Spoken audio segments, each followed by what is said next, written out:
Bienvenidos a la clase número 3 del curso de Computer Graphics. Hoy vamos a ver Geometry Space Transformation.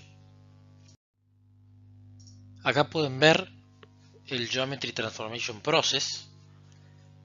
Esto es lo que vamos a estar viendo hoy. Primero tenemos nuestros modelos en el Model Space o Local Space u Object Space, son las tres formas de llamarlo.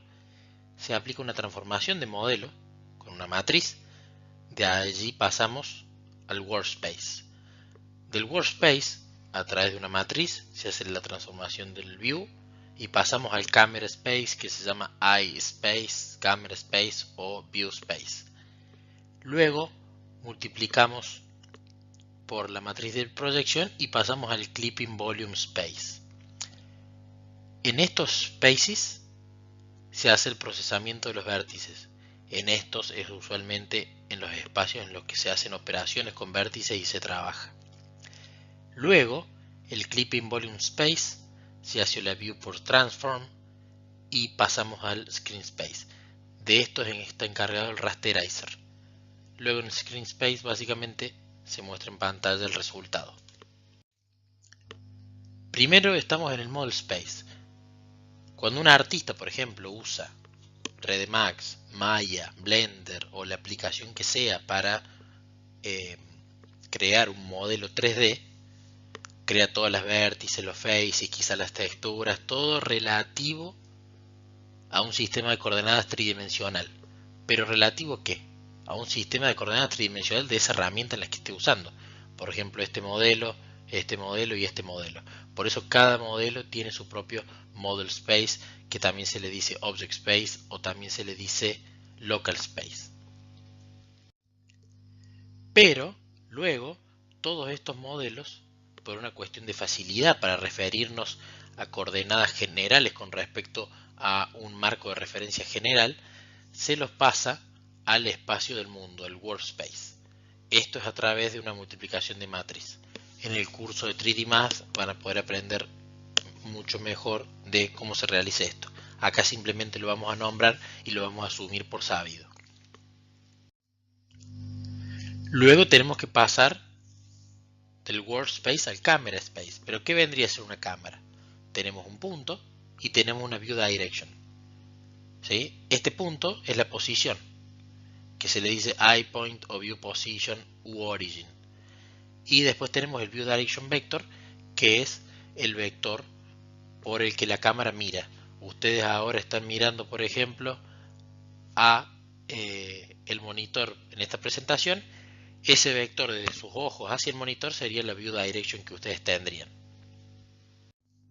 Entonces, como tener un solo vector de dirección no es suficiente para poder determinar la cámara, necesitamos el Up Vector, que nos va a indicar qué es lo que se entiende por arriba. Fíjense que tenemos infinitas posibilidades, ¿no? Porque si vamos a elegir un vector que sea perpendicular a la View Direction, tenemos infinitas posibilidades.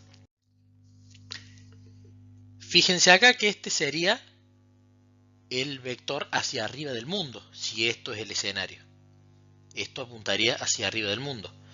Pero por ejemplo, si en la habitación que ustedes están, un vector que apunta hacia arriba perpendicular al piso es el vector de arriba del mundo, ustedes si de repente miran hacia el monitor y tienen la cabeza, por ejemplo, inclinada a determinada cantidad de grados, su vector local hacia arriba no es el mismo que el del mundo. Entonces pueden ver acá que el View Up, que es el vector que indica arriba con respecto a la cámara, es perpendicular a la View Direction. Y para sacar el View Side, simplemente pueden hacer el producto cruz entre el View Up y el View Direction, que les va a dar a su vez un vector perpendicular a estos dos. Entonces de esta forma pueden obtener un sistema de coordenadas de la cámara, donde por ejemplo el origen va a ser donde la cámara está situada. ¿Cómo es una cámara estándar? El sistema de coordenadas estándar de la cámara. Fíjense que esto no es que está mirando hacia arriba, ¿no? Sino que esto es un gráfico 3D y está mirando hacia adelante. Va a tener, la cámara estándar tiene su posición en el 0, 0, 0, su eje de la Z es el view direction, el eje de las y es el lab vector y el eje de las x es el side vector, siempre hablando de positivos, ¿no?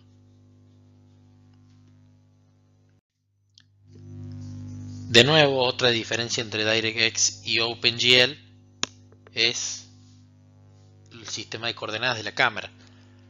El que vimos recién es el de DirectX, que es el usual, pero OpenGL prefiere que el vector de view direction sea el negativo del z, lo otro sigue siendo igual. Razón por qué se elige así, convención, porque se les dio la gana, básicamente, no hay una razón. Pero difieren estas dos APIs en esto. Bien, entonces, viendo el tema de la cámara y que estamos en el World System o el Workspace, el próximo paso en el proceso de rendering es mover todos los objetos que estaban en el Workspace al ViewSpace. Fíjense, acá tenemos la cámara, acá tenemos cómo está el sistema del mundo. Lo que nosotros queremos hacer es encontrar una transformación, que sabemos que se hace a través de matrices, para poder transformar todas las coordenadas de las entidades que están en Workspace al ViewSpace. Bien, si bien hemos visto que la cámara estándar está el origen en el 000, el eje de las z positivos es la view direction, el eje de las y es el up vector y el eje de las x es el view vector, el view side vector, perdón. La cámara tiene sus coordenadas con respecto al mundo. Entonces, con el marco de referencia del mundo, la cámara va a tener su propia matriz. Va a estar ubicada en el punto QX, QY, QZ, ese va a ser el origen, y va a tener un vector U que va a indicar el side vector, V que va a ser el up vector y W que va a ser el view direction vector. Esta matriz tiene que ver con el origen y los ejes de la cámara en Workspace. Ahora, si nosotros queremos pasar algo que está en ViewSpace a Workspace, tenemos que multiplicar por esa matriz de World de la cámara. Va a pasar todo lo que está en ViewSpace a Workspace. Usualmente esa matriz de World, ¿qué transformaciones tiene? Y una traslación, el origen se va a trasladar a otro lado, y tiene una rotación. Los ejes van a tener una orientación diferente. Entonces usualmente es así, no tiene escala del Workspace al View System.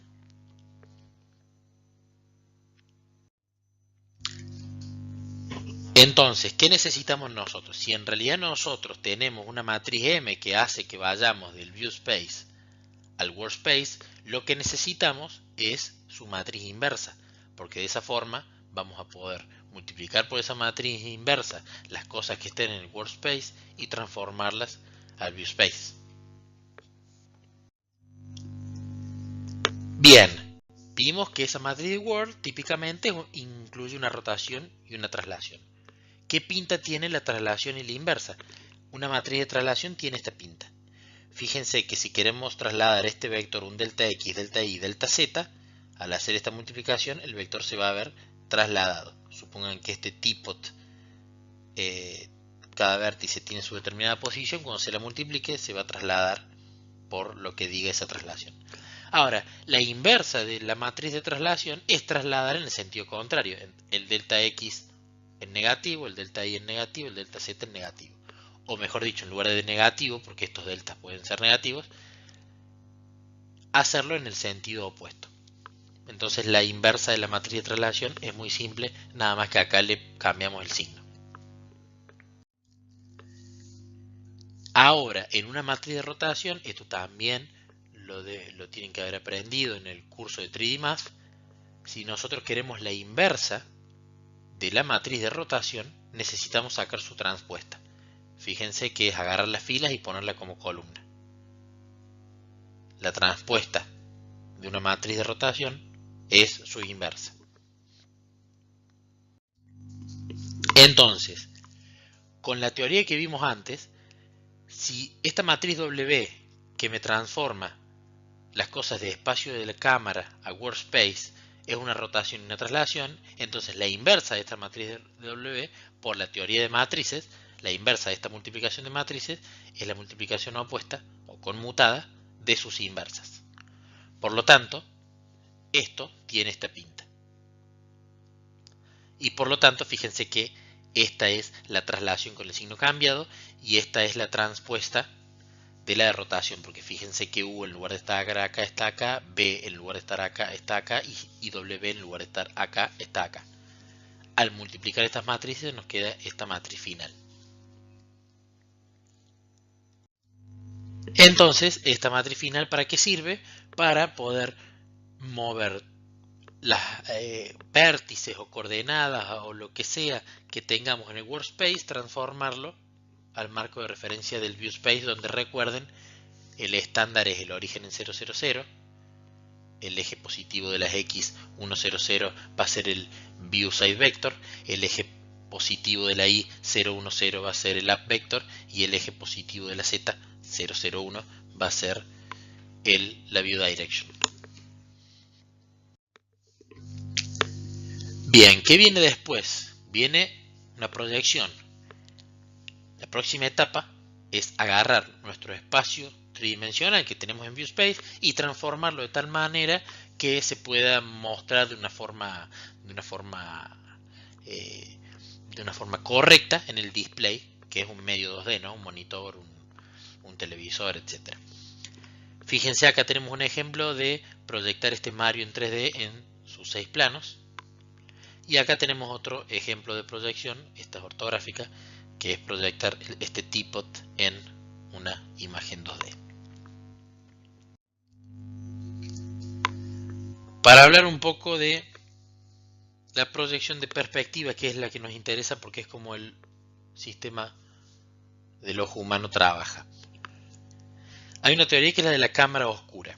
Si nosotros tenemos, supónganse, una caja con un huequito muy pequeño en esa caja, y de acá tenemos, por ejemplo, una vela que tiene luz. Esta vela va a pasar la luz a través de este agujerito y se va a reflejar en la pared opuesta.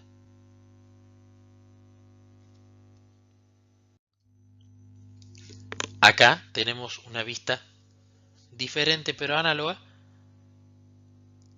Si este es el volumen que va a pasar por aquí, es lo que se va a terminar reflejando en el film a través de la luz que va pasando por este huequito. Pero hay un problema.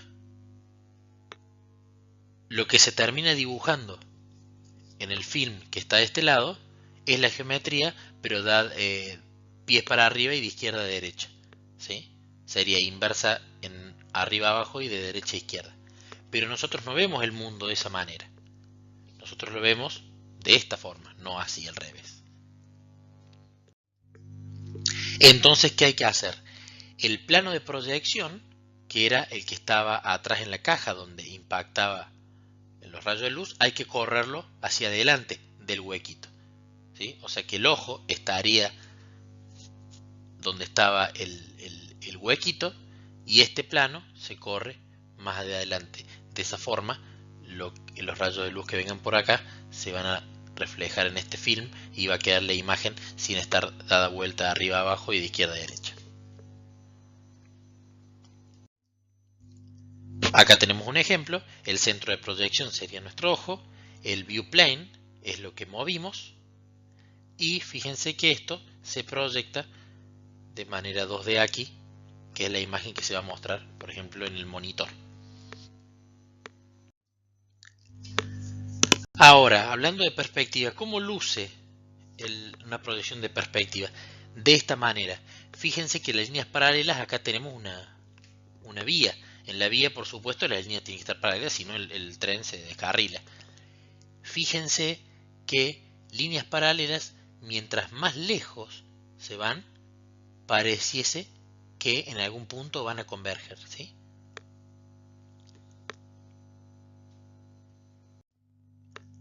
Ahora vamos a ver un video que muestra cómo funciona la proyección de perspectiva. Fíjense, se quiere proyectar esto, se va a proyectar una parte. Tenemos la escena 3D que se va a proyectar 2D. Acá tenemos el centro de proyección. Fíjense que si trazamos líneas, esas líneas machean con determinada parte de este recuadro 2D con respecto al modelo 3D de la casa. Ahora, recuerden que habíamos dicho que el view plane se mueve más adelante, así la imagen no se dibuja al revés de arriba hacia abajo y de derecha a izquierda. Pero si nosotros tenemos el concepto de plano, un plano es infinito. Y nosotros tenemos una pantalla infinita, no, nuestro monitor es finito. Vemos un trozo de toda la escena, ¿sí? El monitor de tu computadora, del televisor, es finito. La resolución que tenemos es finita. Entonces, de alguna forma tenemos que restringir lo que se ve de lo que no se ve. Entonces, para poder limitar lo que vamos a renderizar en esta view window, que es el view plane, que ahora le decimos view window porque en realidad es una ventana, es algo finito, no es más un plano. Para limitar lo que vamos a ver en las direcciones de X y de Y, se definen 4 planos, ¿sí? Que están alineados con las aristas, con los edges de la view window. Fíjense cuáles son los 4 planos. Yo lo voy a marcar con el mouse. Este es uno de ellos. Este es otro de ellos. Este es otro de ellos. Y este de abajo es otro de ellos. O sea, tenemos un top, un left, un right y un bottom plane. Esto nos limita lo que se va a ver en las coordenadas X e Y. Todo lo que está fuera de estos planos no va a ser renderizado. Ahora tenemos otro concepto, el Field of View. Fíjense que si bien la View Window es finita, nosotros la podemos estirar tanto cuanto querramos en X, comprimirla como estirarla, y lo mismo en Y. Ahora, ese ángulo que se forma aquí, que va a ser el mismo, porque en la View Window como este eje, este edge, perdón, y este edge son paralelos, por lo tanto tienen la misma longitud, entonces el top plane y el bottom plane van a tener este ángulo igual. Bueno, este ángulo me va a dar el horizontal field of view. Y en estos planos, que es el right y el left, por lo mismo, como estos son paralelos en un rectángulo, tienen la misma longitud, el ángulo de estos planos también va a ser el mismo, y ya que lo comprima o lo estire, la view window me va a cambiar. Este ángulo se denomina el vertical field of view.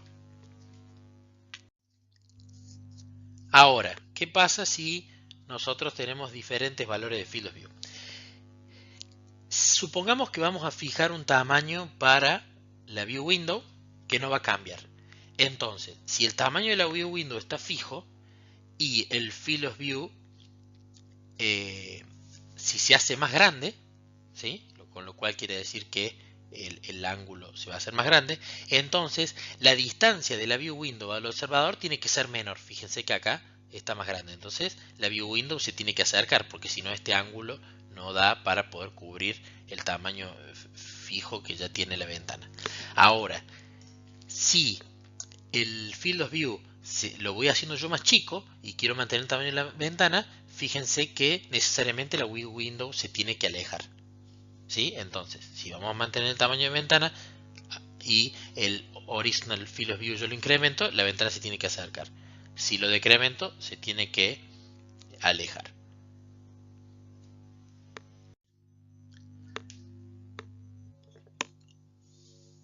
Otra cosa, ¿qué pasa si en lugar de yo fijar el tamaño de la view window, fijo la distancia de la view window al observador? Es decir, esta distancia la quiero mantener constante. Bueno, ¿qué pasa si yo de repente, vamos damos el ejemplo de nuevo del Horizontal Field of View.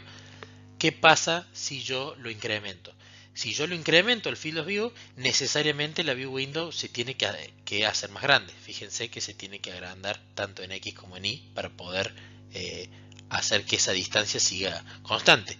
Si, por el contrario, la voy achicando para que la distancia siga siendo constante, la View Window se tiene que achicar también.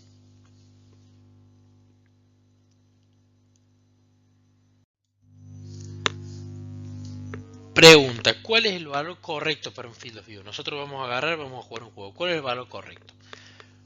Usualmente el compromiso es setear un Vertical Field of View, ¿sí?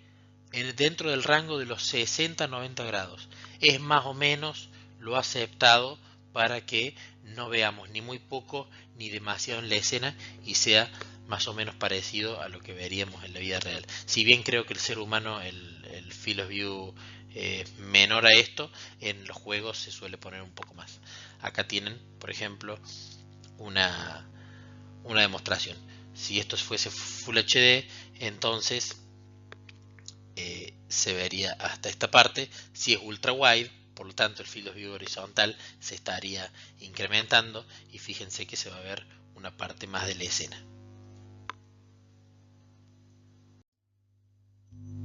Ahora vamos a ver un video que compara distintos field of view para que ustedes vean la misma escena en un juego, cómo cambia el contenido de lo que se ve y la cercanía de lo que se ve cuando el field of view cambia. Fíjense, 70 grados de field of view, esto creo que habla del horizontal, y este lo mismo. Fíjense que acá se ve mucho más y pareciera que en las escenas las cosas están más lejos. Ahora, si no notaron la diferencia, va a exagerar de 40 grados de field of view contra 150. Fíjense que como el field of view acá se agrandó mucho, de repente dentro de la pirámide que ustedes también viendo, se incluyen los brazos del personaje. Ahora, ya vimos que estos planos nos sirven para poder limitar lo que se ve tanto en el eje de las X como de respecto al eje de las Y. Pero ¿qué pasa con geometría que yo tengo detrás mío? Si se proyecta esa geometría por el mismo concepto de la cámara oscura y la matemática que vimos anteriormente, se me va a terminar proyectando delante mío flipeado al revés. Entonces, por ejemplo, si nosotros permitiésemos esto, un árbol que está detrás, lo que va a terminar pasando es que se vea delante mío y encima dado vuelta arriba abajo y de izquierda a derecha. Entonces, para poder ayudar a este problema, para poder limitar justamente en Z, se colocan dos planos. El Near Plane, que es un plano que va a estar más cerca de la cámara, y el Far Plane, que va a ser un plano que va a estar más lejos de la cámara en la coordenada de Z. Entonces, todo lo que esté anterior al Near Plane o posterior al Far Plane no se renderiza.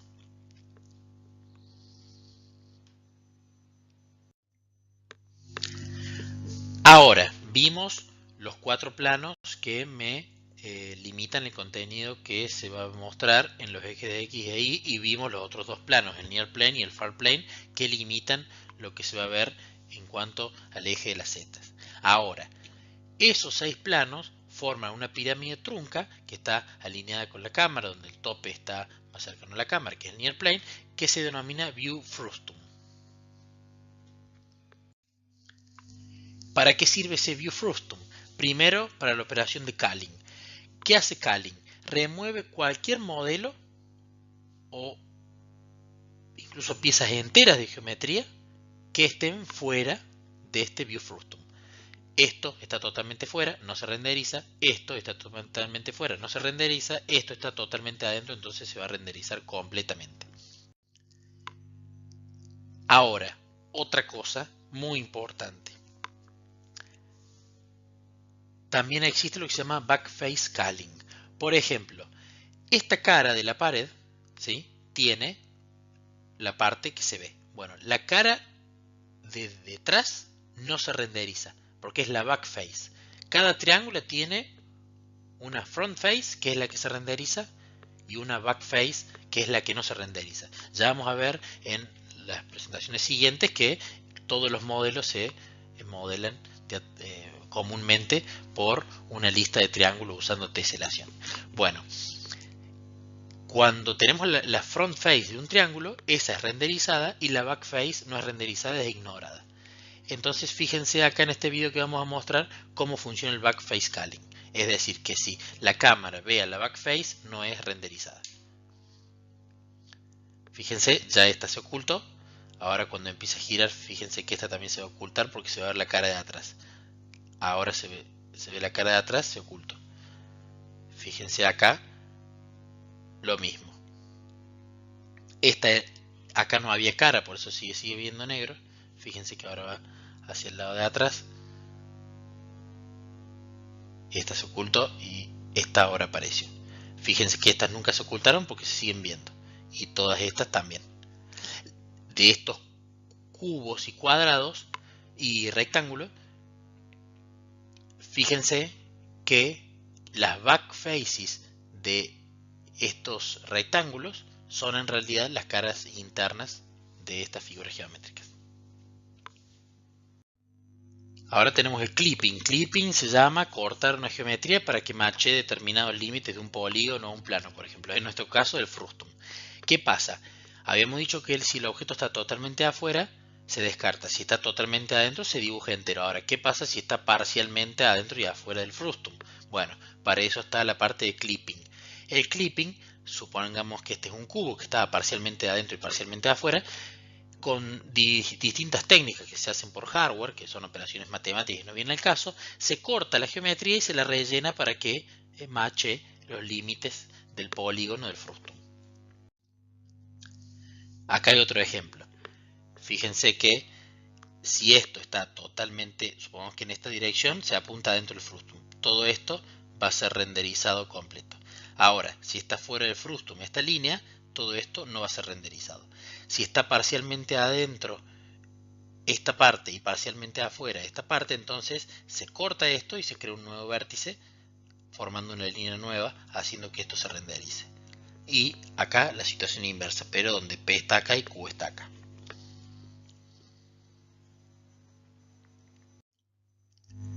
Ahora vamos a ver un ejemplo de clipping en 2D. Fíjense el video, este triángulo está parcialmente adentro, parcialmente afuera, por eso acá se cortó. Fíjense cuando lo mueve la persona en el video, ahora entro, entonces se dibuja completo, está todo adentro, se dibuja completo, pero mientras estaba afuera se cortaban las partes que no iban a ser usadas. Y ahora tenemos un ejemplo de clipping y scaling más elaborado. Fíjense, ahí se está yendo por, cuando la cámara se para atrás y desaparece, quiere decir que va detrás del far plane. Cuando la cámara se adelanta y la geometría empieza a desaparecer, significa que se fue por atrás del near plane. Cuando la cámara rota y da vueltas, ya se fue completamente afuera del frustum, posiblemente en alguno de los planos que están para limitar el contenido en X y Y.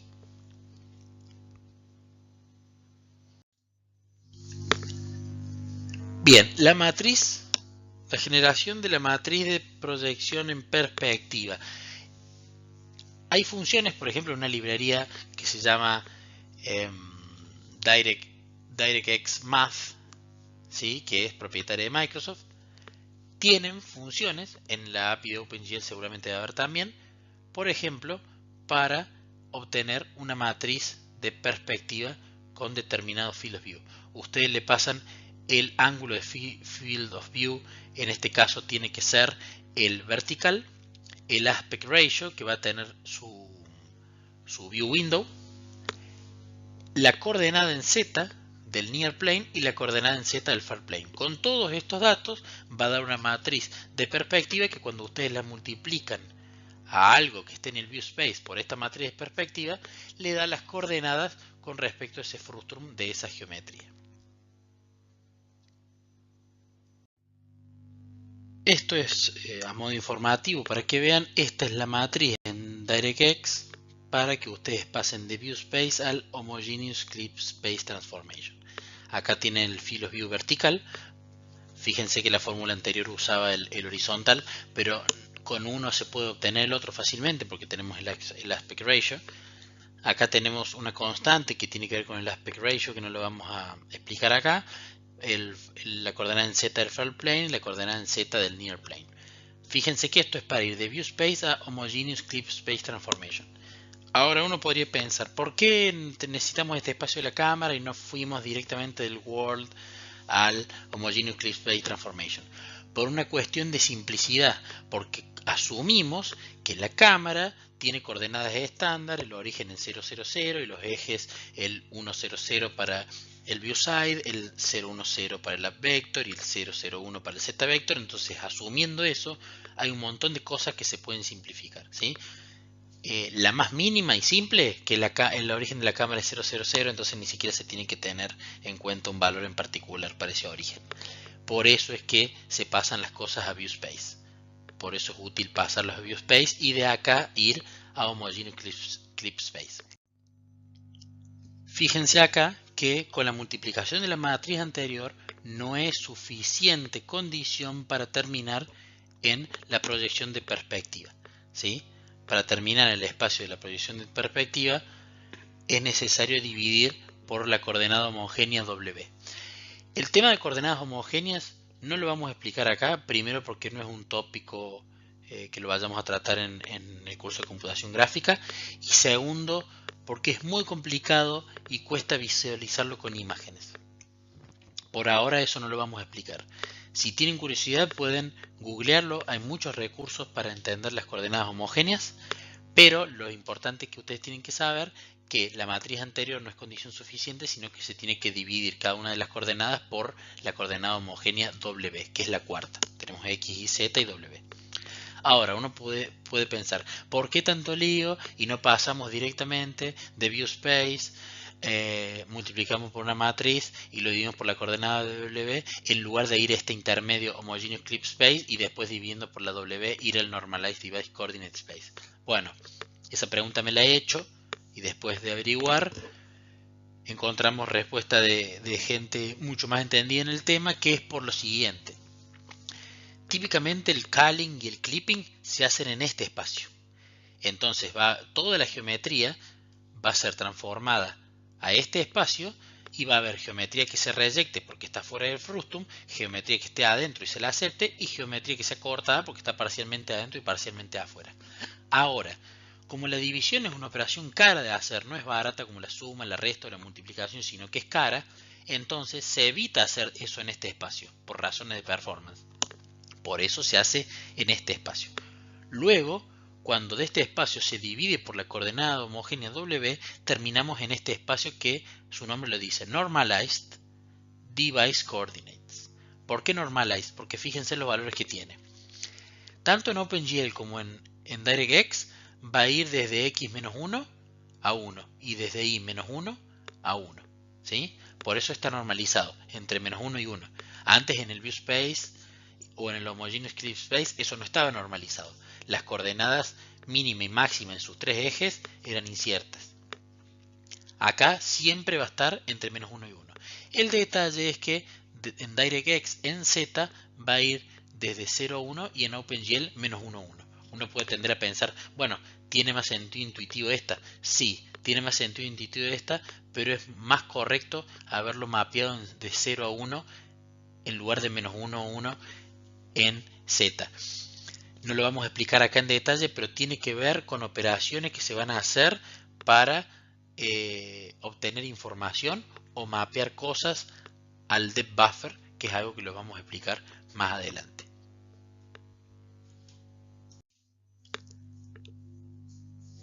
Ahora, fíjense, de ViewSpace que tenía esta pinta, se va a Normalized Device Coordinates que ahora tiene esta pinta. Fíjense la diferencia, ¿no? Fíjense la diferencia. Uno era un frustum que tenía diferentes valores de coordenadas en Z, X e Y. Y este que está normalizado, en el caso de DirectX, en -1, 1, -1, 1 y 0, 1. Y finalmente, lo que tenemos que hacer es esta figura, matchar el contenido de lo que tenemos acá en un plano, y uno podría pensar, bueno, está bien, esto es lo que se termina mostrando en la pantalla. ¿De qué me sirve la profundidad? Si esto ya está normalizado y simplemente puedo ignorar la coordenada de la z. Bueno, es correcta la apreciación. Pero la profundidad nos sirve para el depth buffer, que es el buffer de profundidad, para saber qué es lo que está delante de qué o qué es lo que está atrás de qué. Eso lo vamos a ver más adelante, pero es importante que lo recuerden ahora y que les quede esa noción grabada. Esto también, mediante una transformación, se termina mapeando el espacio de pantalla, que típicamente el 0,0 va a estar en la esquina de arriba a la izquierda y el alto y ancho va a estar en la esquina inferior derecha.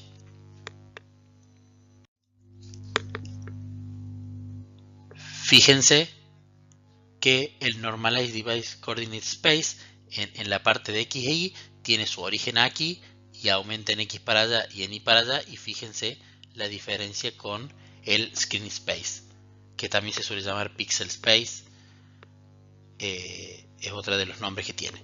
Fíjense que X acá corre así en positivo e Y corre así en positivo también. Fíjense acá, esto no es necesariamente importante que se lo memorice, pero es una forma de mostrar cómo se mapea del Normalized Device Coordinate Space al Screen Space en DirectX. La X va a terminar siendo esto, ¿sí? La Y va a terminar siendo esto. Esto tiene que ver con el diagrama que vimos anteriormente. Y la Z va a terminar siendo esto. Se normaliza con el valor mínimo que tengamos de profundidad y el valor máximo en ese rango. Acá tiene un ejemplo de transformar de Normalized Device Coordinate a Screen Space en OpenGL. Porque en OpenGL tienen el 0,0 en la esquina inferior izquierda. Y tienen el width y el height de la pantalla en la esquina superior derecha. Este es el screen mapping que se hace en OpenGL. No vamos a mostrar la fórmula, pero es totalmente análogo al que se hace en DirectX. Para recapitular, recuerden que cada modelo tiene su propio sistema de coordenadas que se llama Model Space o Local Space o Object Space, y eso, por una multiplicación de matriz, se transforma al Workspace, que es el espacio de coordenadas del mundo, que se le suele decir Workspace, Universal Space o Global Space. Es el espacio más exterior posible, no hay otro más grande o más exterior que él o que lo contenga. En este espacio, si hacemos una multiplicación matricial por la View Matrix, pasamos al View Space, donde tenemos la cámara en la representación estándar, está en el origen 000, el View Side Vector es el 100, el eje de las X, el Lap Vector es el eje de las Y positivo 010, y la View Direction, el vector de View Direction es el vector positivo de la Z, 001. Ahora, con una multiplicación de matriz, pasamos al Normalized Device Coordinate Space, que se tiene que multiplicar por la matriz de proyección, que nos pasa al Homogeneous Clip Space y luego dividido por la coordenada W, que esto lo hace usualmente el hardware, no lo tienen que hacer ustedes a mano, lo hace la GPU. Pasan a este Normalized Device Coordinate Space, que es posterior al clipping y culling que se hace en el Homogeneous Clip Space. De aquí, por unas operaciones simples, se pasa al Screen Space y se termina, este Screen Space se termina mapeando lo que se ve en la pantalla. Muchísimas gracias por haber atendido este curso, ya hemos llegado al final. Que Dios los bendiga y los espero en la clase número 4.